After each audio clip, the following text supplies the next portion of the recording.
Hello friends, good morning Odisha. आज सकाळर बहुत गुड़े गुरुत्वपूर्ण खबर आसी जो खबर गुड़ी को आपण मैंने जानिबा निहाती दरकार। तेबे आसंतु जानि नेबा कौन से गुरुत्वपूर्ण खबर गुड़िक। तेबे ता पूर्व आपण को अनुरोध अटे जे जदि आपन को वीडियोटी भल लगे आपण लाइक करबा सहित वीडियो को अधिक अधिक शेयर करिवे। या सहित एभली लेटेस्ट खबर सब को जानिबा पई हमर चैनल को मध्य सब्सक्राइब करंतु। तेबे आसंतु आरंभ करबा आज खबर अभियान। ते प्रथम बड़ खबरटी हेउछि आसिला बड़ खबर। सरकार बड़ भेटी नवीन देले बड़ उपहार। आउ किछि समय परे समस्तंकर खाता को आसिबो 1000 टंका। परिवार पिछा मिलिबो 1000 टंका। देबे राज्य सरकार किछि समय परे खाता को आसिबो टंका। राज्यवासी को मिलिबो बड़ सहायता। प्रति घर को टंका जोगाइबे राज्य सरकार। राज्यवासी विकास दिगरे राज्य सरकार निरंतर प्रयास जारी रखिछन्ति। एहार अधीन रे अनेक विकासमुखी योजना लागू करा जायछि जहाँकि लोकमानकर जीवन जीविकार उन्नति आणुछि। तेबे सरकारଙ୍କର प्रत्येकटी योजना राज्यवासी को आत्मनिर्भर करने सहित मुख्य स्रोत में सामिल करने को प्रोत्साहित करुछि। तेबे साधारण लोकमानकर पई खुशी खबर आसिछि। प्रति परिवार को मिलिबो 1000 टंका। एथिरे लक्ष लक्ष लोक उपकृत हेबाकू जाउछन्ति। आज मुख्यमंत्री एहार शुभारंभ करिवे। राज्यर खाद्य सुरक्षा हिताधिकारी परिवार को बा राशन कार्ड रही परिवार को आज जीविका सहायता राशि प्रदान करेंगे मुख्यमंत्री नवीन पट्टनायक। एहार अधीन रे समस्त हिताधिकारी मानकू 2टी ब्याग सहित 1000 टंका लेखाएं दिया।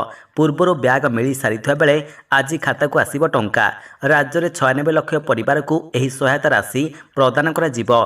ओडिशा रे खाद्य सुरक्षा योजना रे सामिल रहितिबा हिताधिकारी मानकू मिलिबो टंका। एने कैबिनेट बैठक रे निष्पत्ति नैथिले राज्य सरकार। तबे 95.90 लक्ष परिवार को 1000 टंका लेखाएं और 2टी झोट ब्याग देवाकू राज्य सरकार मोट 1000 कोटी टंका खर्च करिवे। तेबे दरदाम वृद्धि दैनिक जीवन में व्यवहृत हेउतिबा अत्यावश्यक सामग्री क्रय करने निमंते एही सहायता राशि प्रदान करुछन्ति राज्य सरकार। परवर्ती खबरटी हेउछि आधार कार्ड रहिथिले मिलिबो 50,000 टंका। केंद्र सरकार आनिले नुआ योजना।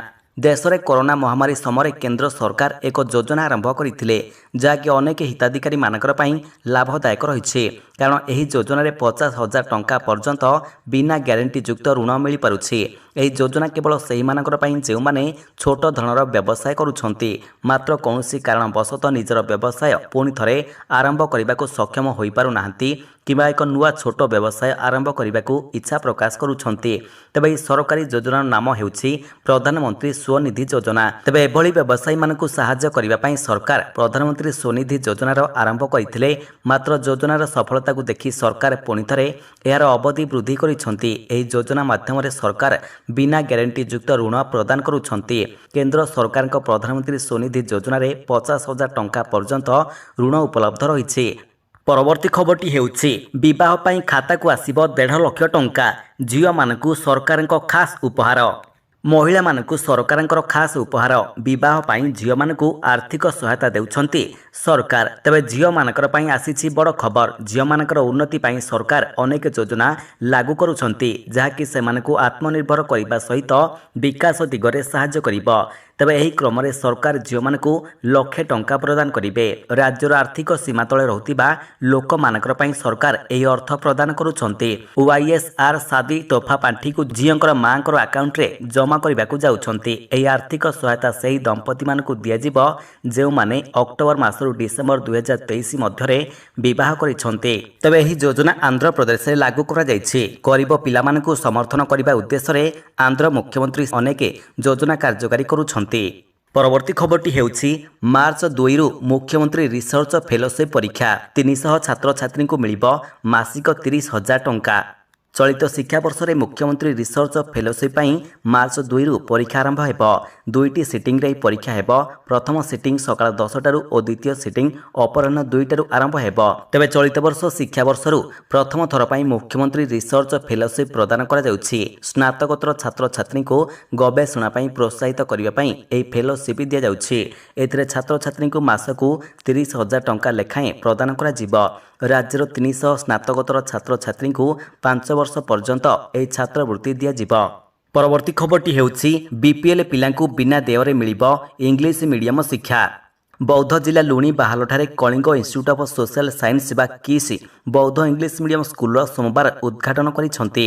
ଏହା ସହିତ 100 ଶଯ୍ୟା ବିଶିଷ୍ଟ ଅତ୍ୟାଧୁନିକ ହସ୍ପିଟାଲର ଭୂମି ପୂଜନ ହୋଇଛି। ମୁଖ୍ୟମନ୍ତ୍ରୀ ନବୀନ ପଟ୍ଟନାୟକଙ୍କ ପ୍ରୟାସକୁ ଅଚ୍ୟୁତ ସାମନ୍ତ ଆହୁରି ଆଗକୁ ନେଇଛନ୍ତି। ତେବେ ଅଚ୍ୟୁତ ସାମନ୍ତ ସ୍ୱାଗତ ଭାଷଣରେ କହିଛନ୍ତି, ବୌଦ୍ଧ ଜିଲ୍ଲାର ଗରିବ ବା ବିପିଏଲ୍ ବର୍ଗର ଛାତ୍ରଛାତ୍ରୀଙ୍କୁ ଗୁଣାତ୍ମକ ଶିକ୍ଷା ପ୍ରଦାନ ଲକ୍ଷ୍ୟରେ କିସ୍ ବୌଦ୍ଧ ପ୍ରତିଷ୍ଠା କରାଯାଇଛି।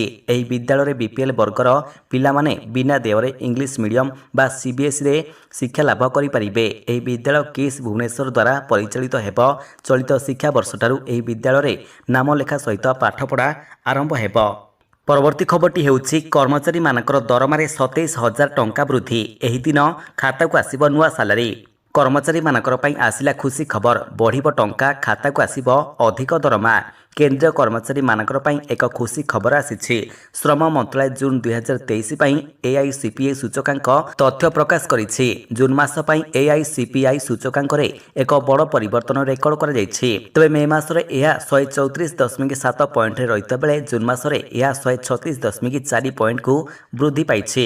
ତେବେ ବର୍ତ୍ତମାନ କେନ୍ଦ୍ରୀୟ କର୍ମଚାରୀ ଏବଂ ପେନ୍ସନଭୋଗୀମାନେ ସରକାରଙ୍କ ସରକାରୀ ଘୋଷଣାକୁ ଅପେକ୍ଷା କରିଛନ୍ତି। ଯଦି ସବୁକିଛି ଠିକ୍ଠାକ୍ ରହେ ତେବେ କେନ୍ଦ୍ର ସରକାର ଆସନ୍ତା ମାସରେ ମହଙ୍ଗା ଭତ୍ତା ଓ ମହଙ୍ଗା ରିଲିଫ ବୃଦ୍ଧି ଘୋଷଣା କରିପାରିବେ। ପରବର୍ତ୍ତୀ ଖବରଟି ହେଉଛି ଆହୁରି ଛେଚିବ ବର୍ଷା, ଉପକୂଳରେ ଗୁରୁଚାପ ବଳୟ ପ୍ରଭାବ, ବର୍ଷାରେ ଭିଜିବ 3ଟି ଜିଲ୍ଲା। ରାଜ୍ୟରେ ବର୍ତ୍ତମାନ ଶୀତର ପ୍ରକୋପ ଧୀରେ ଧୀରେ କମିବାରେ ଲାଗିଥିବା ବେଳେ ପୁଣି ଏକ ଗୁରୁଚାପ ବଳୟ ଏବେ ଓଡ଼ିଶା ଉପକୂଳସ୍ଥ ବଙ୍ଗୋପସାଗରରେ ସକ୍ରିୟ ରହୁଛି। ଫଳରେ ଉପକୂଳ ଜିଲ୍ଲା ତଥା ଆଭ୍ୟନ୍ତରୀଣ ଜିଲ୍ଲାଗୁଡ଼ିକରେ ଜଳୀୟ ବାଷ୍ପପୂର୍ଣ୍ଣ ବାୟୁ ପ୍ରବେଶ କରୁଛି। ତେବେ ଏହାର ପ୍ରଭାବରେ ମୁଖ୍ୟତଃ ଉପକୂଳ ଜିଲ୍ଲାଗୁଡ଼ିକରେ ହାଲୁକାରୁ ମଧ୍ୟମ ଧରଣର ବର୍ଷା ହେବାର ସମ୍ଭାବନା ରହିଛି।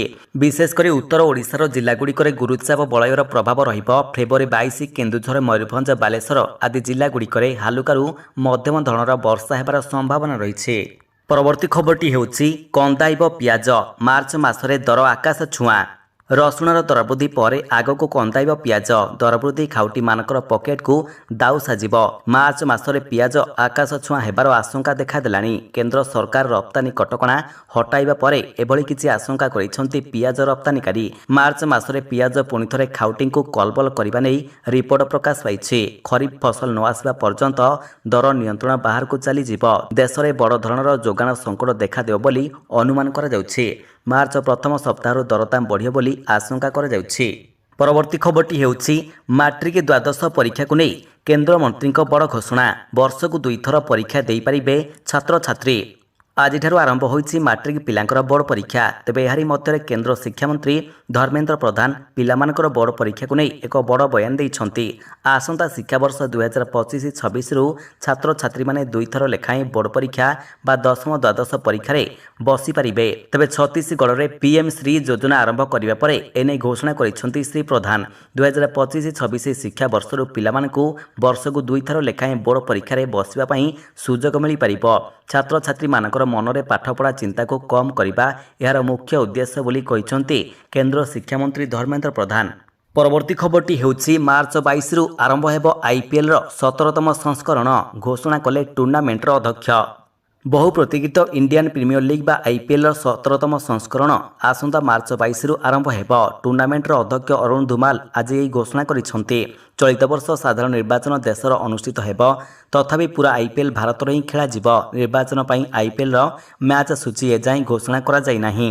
ପରବର୍ତ୍ତୀ ଖବରଟି ହେଉଛି ଆସିଲା ଖୁସି ଖବର, ବାହାଘର ସିଜିନ୍ରେ ଖସିଲା ସୁନା ଦର। ଆଜି ହିଁ ଉଠାନ୍ତୁ ଫାଇଦା, ପୁଣି କମିଗଲା ସୁନା ଦର।